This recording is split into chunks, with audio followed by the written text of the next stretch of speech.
The U.S. government's about to crash our economy, cause a recession, and crash the stock market on purpose, all at the same time.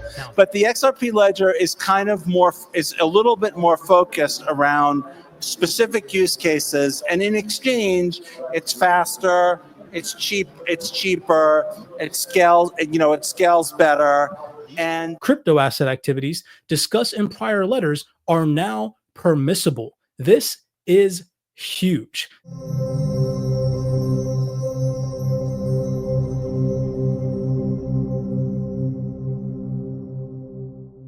Alrighty, everybody, what is going on? Welcome back to another CYPRX video banger. Ladies and gentlemen, buckle up your seatbelts. In today's video breakdown, we're going to be diving down the rabbit hole, taking a look at some recent fundamental developments that have been excessively bullish for the digital asset ecosystem.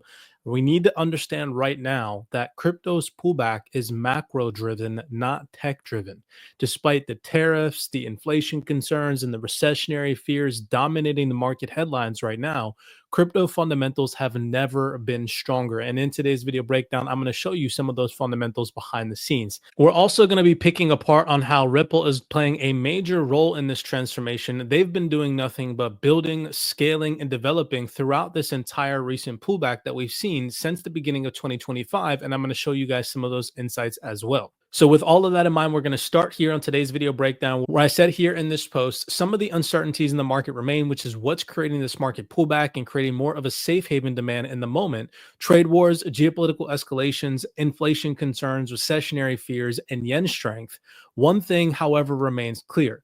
We're in the midst of the biggest wealth transformation in human history. These discounts recently have been a blessing.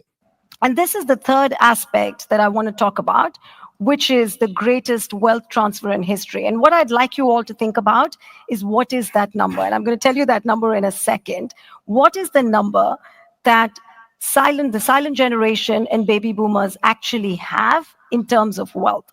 And I will tell you that it's the largest that has ever been held in history. And that number is $100 trillion. It is a huge amount. Now, the reality is that over the next 20 years, circa 85 trillion is going to be transferred. So this is the largest intergenerational wealth transfer we will see in history. Now, obviously, you see the beneficiaries. Wow. So that is an absolutely massive statement from this lady here. She goes on to confirm that there is an undergoing wealth transformation that we have never, ever seen or lived through in our lifetimes. And it is happening right now. Over $85 trillion of financial value will be transferred from baby boomers over to Gen Zers and millennials over the next 10 to 20 years. I mean, that is insane. Why would you not want to be a part of that? And the craziest part is Gen Zers and millennials, we are all digitally native, right? We want direct access through our finances on our mobile devices, digital assets, blockchain, cryptocurrencies, AI. It's all going to play a very important role in that wealth transformation. And I honestly don't see how people can't see it. So moving on, coming over here to something that President Trump recently said, posted by Watcher Guru. Take a second and listen to this, and then I'm going to read something from Signum Bank and piece a little bit of the market landscape together for you all as to why Trump could be so bullish saying something like this that a lot of people don't understand, because they don't understand the macro and what happens when recessionary fears spark, tariff implications are imposed, so on and so forth. Take a second and listen to what Trump said just yesterday. Financially, will be stronger than ever before. I think the markets are going to soar when they see what's happening. I'll tell you what, I'm called every day by numerous. So he said, I think the markets are going to soar when people see what's happening. So we're going to come over here to this March 2025 Signum report. So if we come down here and we take a look at the market outlook, I'm going to read a couple of paragraphs where it goes on to talk about global liquidity here. It says, while the U.S. government's pivot in crypto is clearly positive for the asset class, radical economic policy changes have created substantial uncertainty in financial markets, especially as it is unclear what the new set of policies will end up looking like. As I mentioned in the post to you guys, certain uncertainties are weighing on market sentiment. It is not tech or crypto related. It is simply just because of the risk off market environment. The Doge layoffs of government employees contributed to the recent steep decline in consumer sentiment, and despite some confusing back and forth tariffs against the U.S. key trade partners appear to be proceeding, leading to concerns about inflation. The issue of the debt ceiling remains unresolved after Congress and the Senate passed two different versions of the budget, with the former approving an increase of the debt ceiling to USD 40 trillion, but the latter insisting on prioritizing other measures. While the risk of a worst-case outcome of falling growth and rising inflation has increased, bond yields are signaling more of an optimistic scenario, with the 10-year Treasury having tightened 60 basis points since the beginning of January. This is where it gets important. Although there is substantial uncertainty around the trajectory of the economy, liquidity conditions have been and remain historically loose. It is interesting to note that since 2008, the strong performance of risk assets has coincided with liquidity cycles, and Trump knows this, people, but not with rate cut cycles, since rate cuts have largely lost their previous effectiveness as monetary policy tool. Quantitative easing and other means of direct liquidity injections have been the dominant force behind the creating looser liquidity conditions. And then if we come up here, it says, as the global growth is at risk due to the US's more protectionist trade policies, it is likely that most countries will inject more liquidity either overtly or via stealth measures, and the backdrop will remain sufficiently supportive for financial markets. And I firmly believe that Trump knows this, which is exactly why he's so confident sitting on stage saying, oh, I think the markets are going to soar. He knows what he's doing via these tariff implications, creating market uncertainty, creating a pullback. The U.S. government's about to crash our economy, cause a recession, and crash the stock market on purpose all at the same time. Now, if you've been waiting to buy a car or buy a home, things are going to get cheaper. But let me explain. It's not just Trump that wants to crash the economy. It's the Federal Reserve that needs this to happen as well. Now, first off, the stock market, I said back in December it was going to crash at least 40% for the NASDAQ this year. A lot of people laughed at that. But you need to understand, 2016 Trump and 2024 Trump are two totally different people. Trump is on a mission. He's on a mission to cut government spending and to cause deflation. He wants things to get cheaper. That is not ideal for the overinflated stock market. Now, the Federal Reserve, their debt, their trillions and trillions of dollars that they need to refinance this year, they cannot refinance at the current interest rate we're at right now. They need the economy to contract and to go into a recession so they can actually cut interest rates and refinance the debt that they have. Now, Trump also has many promises that he's made as well, and he cannot accomplish those without causing a deflationary state. You cannot cut government spending and cause the economy to contract without going into a recession. So will there be some negatives from this, like job loss? Yes, but this will cause many things that many people have been looking for, like home prices to fall, interest rates to become better, and people just to be able to afford loans in general. So this is what's about to happen. The government is going to intentionally crash the economy. Now, for those of you that say, oh, well, Trump's just causing a recession, the fact is we had an inverted yield curve in 2022 that ended in 2024, and no matter who got elected, we were going to go through a big recession. Remember that the market pullback that we're currently living through is not tech related. It has nothing to do with crypto. As a matter of fact, we've seen more bullish fundamentals over the last 6 months in crypto than we've seen over the last 5 years. Now, I want to pick apart this fundamental piece from Ripple that was put out March 5th, 2025. I want you guys to pay attention to key vocabulary, because then we're going to come over here and we're going to listen to something that Bank XRP posted out of Ripple David Schwartz talking about the next wave of DeFi and real world asset tokenization on the XRPL. And I want you guys to pay attention in detail to what he says. So first, we're going to read this report to pick apart the key vocabulary. March 5th, 2025, expanding digital asset adoption across the EU. The recent partnership between Ripple and Unicambio, Ripple's first in Portugal, will provide a faster, cheaper, and more transparent payment corridor with Brazil. The latest milestone is part of Ripple's growing momentum in Europe. Pay attention, Europe's going to play an important role here in just a second. As the region capitalizes on the implementation of the Markets in Crypto Assets Regulation, or MiCA, and its increasing importance to expand the adoption of digital asset services. I'm actually going to highlight Europe in purple, so that way we can come back to that here in just a second. I'm always trying to full circle documents and things for you guys, so you all can really see what's happening behind the scenes. If we come down here, it says, to continue, it's evident that blockchain and digital assets are transforming financial services, and ongoing adoption rates coupled with the rapid pace of innovation has finance leaders eager to implement their own digital asset strategies.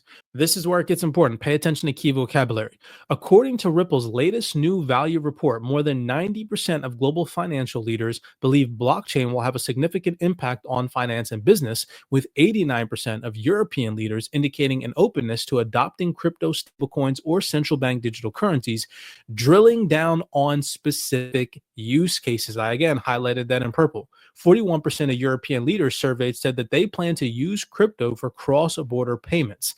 Take a second and listen to what David Schwartz here says. Again, paying attention to key vocabulary, drilling down on specific use cases. So I think long term, the XRP ledger is it's gonna be something specific. It is not going to try to be everything to everyone.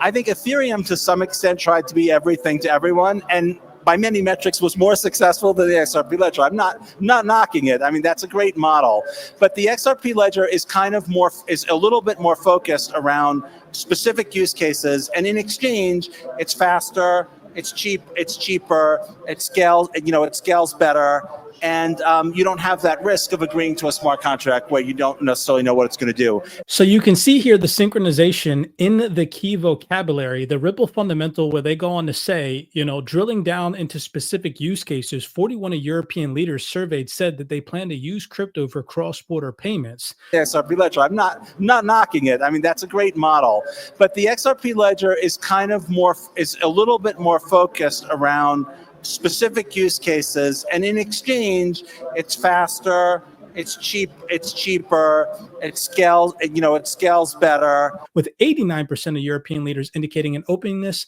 to adopt crypto. This is huge, people, okay? Again, synchronicity in vocabulary. I try to let you guys know that this happens time and time again, and it is not by accident. Now, back to the European mention up here, which we also highlighted in purple. Ripple has a massive presence in Europe. Taking into consideration this fundamental piece from March 2025, European Banking Authority public hearing consultation paper on drafts RTS on calculation and aggression of crypto exposure values mentions Paris here. And if we come over here, just to show you guys, attending this Paris Blockchain Week in Paris, April 8th through the 10th in 2025. Just another little small Europe connection there with Ripple. Odelia Torman is the Director of Corporate Adoption at XRPL Comments.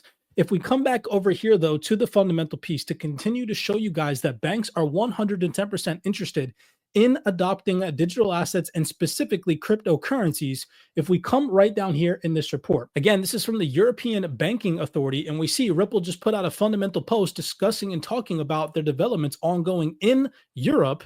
Right down here, it says, banks are increasingly interested in crypto assets to enhance revenue and competitiveness, exploring roles such as custodians, issuers of tokens, and providers of services like trading and lending. So anybody that says that banks are not interested in adopting crypto, they need to go do more research and read updated documents from this year that say otherwise. Moving on, here is another interesting document backing my claim here that banks are 110% coming into crypto over the next consecutive couple of years. This is not an overnight get-rich schematic, but as you heard that lady say, this is the biggest wealth transformation that we have ever witnessed in our lifetime, and we are living through that right now. This is the 2025 Retail Banking Trends and Priorities Report from January 2025.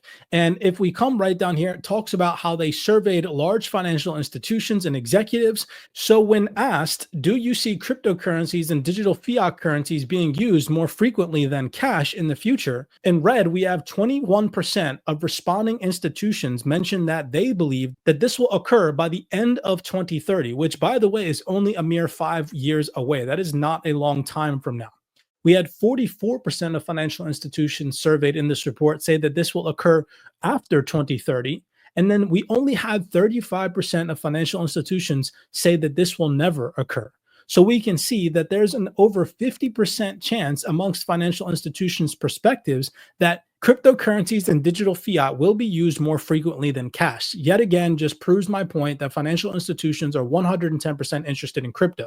Now, this was a massive fundamental piece that came out in March 2025, which just further supports what I said to you guys at the beginning of today's video breakdown. Nothing that's happening in crypto right now, given this recent pullback, is crypto related. There are so many positive fundamental developments that have taken place over the past consecutive couple of months that I feel like a lot of people are not paying attention to. We are probably at one of the most bullish moments in crypto history, but because there's uncertainties, there's tariff implications, recessionary fears, inflation fears, so on and so forth, the market is slightly risk off right now. When all of that subsides, the market uncertainty goes and fades away, these types of bullish fundamentals are going to be so impactful, especially when financial institutions' risk appetite improves. So this is from the Office of the Comptroller of the Currency, an interpretive letter 1183 from March 2025. This letter is also to reaffirm that crypto asset custody, distributed ledger, and stablecoin activities hereafter labeled crypto asset activities, not digital asset activities,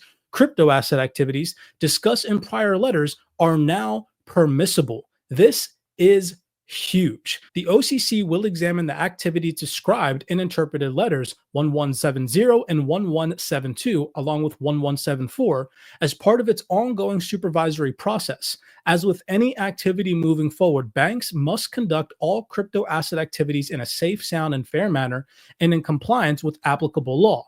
New activities should develop and be implemented inconsistent with sound risk management practices that align with banks' overall business plans and strategies. Why is this so massive? Because this just goes to show that banks can now engage in a variety of crypto asset activities, specifically in custody services, holding stablecoin reserves, and running distributed ledger nodes, providing those activities, of course, are conducted in a safe and sound manner and in compliance with the law. This is huge, right? But again, barely got any mainstream coverage because people are so fixated with the recent pullback that has happened, shaking people out left and right. To continue on to show you guys that Ripple is playing a huge role in some of the developments ongoing behind the scenes, this was posted by the UK Center for Blockchain Technologies, where they went on to say here at the University of Oxford, University of Birmingham, and UCL to our speakers, thank you, Eric Van Miltenberg and Lauren Weymouth from Ripple. This was posted from Lauren Believe from 1 week ago, head of public policy and government at Ripple. She says here in her LinkedIn profile that they just wrapped up an insightful fireside chat at the Milken Institute and Keenan Institute of Private Enterprise Future of FinTech Symposium in Washington, D.C., right? They had a dynamic discussion on the U.S. crypto policy outlook and the evolving regulatory landscape. Again, all taking place during the market pullback. You can clearly see that Ripple is unfazed from the most recent market environment and is more fixated on the long term. Rahul Advani also just posted on his LinkedIn profile just a couple of days ago.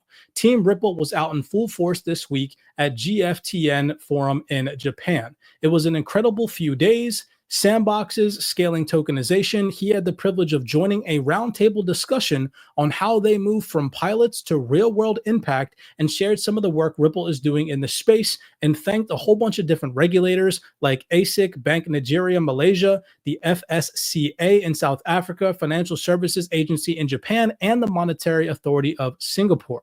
And last but not least, another upcoming event that's going to take place March 18th through the 20th, 2025, involving another Ripple executive, Marcus Enfinger, the SVP of Ripple X, where he is going to be in New York for the Blockworks Digital Asset Summit, talking about institutional use cases for real-world asset tokenization and how Ripple is leading the charge.